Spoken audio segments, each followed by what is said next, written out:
SECI AP ప్రభుత్వానికి మధ్య విద్యుత్ ఒప్పందంపై తప్పుడు కథనాలు. ఈనాడు ఆంధ్రజ్యోతికి వైఎస్ జగన్ లీగల్ నోటీసులు. బేషరతుగా క్షమాపణలు చెప్పాలని డిమాండ్. కమిషన్ల కోసమే కాళేశ్వరం ప్రాజెక్టు కట్టారు. కేసీఆర్ 10 ఏళ్ల పాలనలో ప్రజలకు చేసిందేమీ లేదన్న సీఎం రేవంత్. 10 ఏళ్లలో ప్రజలకు బీఆర్ఎస్ చేసిందేమీ లేదు. అప్పులు చేసి కాళేశ్వరం ప్రాజెక్టు కట్టారన్న డిప్యూటీ సీఎం భట్టి. మహాబలిపురం వద్ద తీరాన్ని తాకే పేంగల్ తుఫాను. దక్షిణ కోస్తా రాయలసీమ జిల్లాలో భారీ వర్షాలు.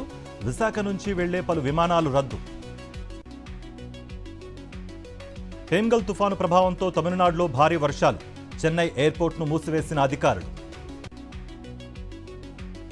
పేంగల్ తుఫాను ప్రభావంతో తిరుపతి జిల్లా వ్యాప్తంగా వర్షాలు. స్వర్ణముఖి బ్యారాజ్కి పోటెత్తిన వరద. 3000 క్యూసెక్కులను దిగువకు వదులుతున్న అధికారులు. పేంగల్ తుఫాను ప్రభావంతో నెల్లూరు జిల్లాలో భారీ వర్షాలు. కృష్ణపట్నం పోర్టులో 6వ ప్రమాద హెచ్చరిక జారీ. అప్రమత్తమైన జిల్లా అధికార యంత్రాంగం. సివిల్ సప్లై చెక్ పోస్టులు దాటి బియ్యం పోర్టులోకి ఎలా వెళ్లాయి? పవన్ ప్రశ్నకు రాష్ట్ర ప్రభుత్వమే బాధ్యత వహించాలన్న మాజీ మంత్రి కన్నబాబు. గన్నవరం వైఎస్ఆర్సీపీ నేతలకు ముగిసిన 2 రోజుల కస్టడీ. డిసెంబర్ 3 వరకు రిమాండ్ ఉండడంతో నెల్లూరు తరలింపు. కోనసీమ జిల్లా వైద్యారోగ్య శాఖలో మామూళ్ల కలకలం. విషయం బయటకు పొక్కడంతో స్పందించిన ఉన్నతాధికారులు. శ్రీధర్ అనే క్లర్క్ వసూలు చేశారని నిర్ధారణ.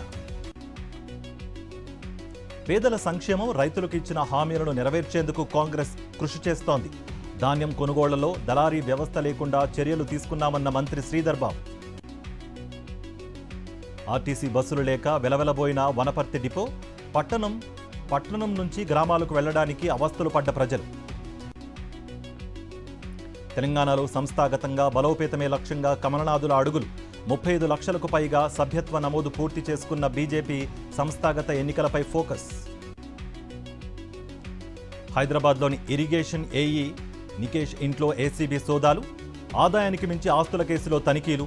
100 కోట్ల మేర అక్రమాస్తులు కూడబట్టినట్లు ఆరోపణలు. హైదరాబాద్ ధర్నా చౌక్లో దివ్యాంగుల ధర్నా. 6000 పెన్షన్ ఇవ్వాలని డిమాండ్. జీహెచ్ఎంసీలో బీజేపీ కార్పొరేటర్ల నిరసన. కౌన్సిల్ సమావేశం నిర్వహించాలని డిమాండ్. బీఆర్ఎస్, కాంగ్రెస్, ఎంఐఎం బల్దియాను లూటీ చేస్తున్నారని నినాదాలు. సీఎం రేవంత్ ప్రజాపాలనపై బీఆర్ఎస్ తప్పుడు ప్రచారం. గురుకులాలపైన ఆర్ఎస్ ప్రవీణ్ కుమార్ కుట్రలు. సోషల్ మీడియాలో దుష్ప్రచారం చేస్తున్నారని ప్రభుత్వ విప్ బీర్ల ఐలయ్య ఫైర్. విజయనగరంలో మహాకవి గురజాడ వర్ధంతి సందర్భంగా ఘనంగా నివాళులు. గురజాడ వినియోగించిన వస్తువులను ప్రదర్శనకు ఉంచిన కుటుంబ సభ్యులు.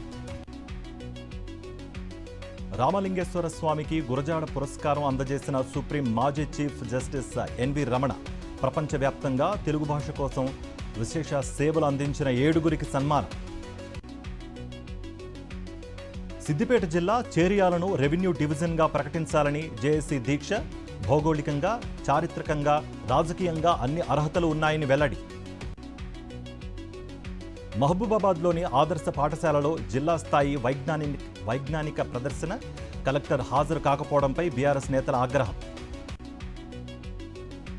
పెద్దపల్లి జిల్లా ముత్తారం కస్తూరిబా పాఠశాలను సందర్శించిన బీఆర్ఎస్ నేత పుట్టా మధు.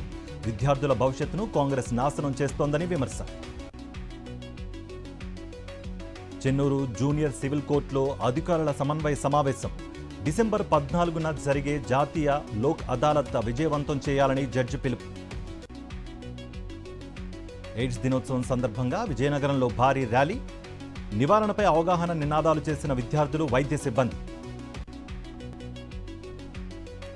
మహారాష్ట్ర సీఎం పదవిపై వీడని సస్పెన్స్. సీఎం రేస్లో ఫడ్నవీస్ ముందంజ. ఏకనాథ్ షిండే నిర్ణయంపై ఉత్కంఠ.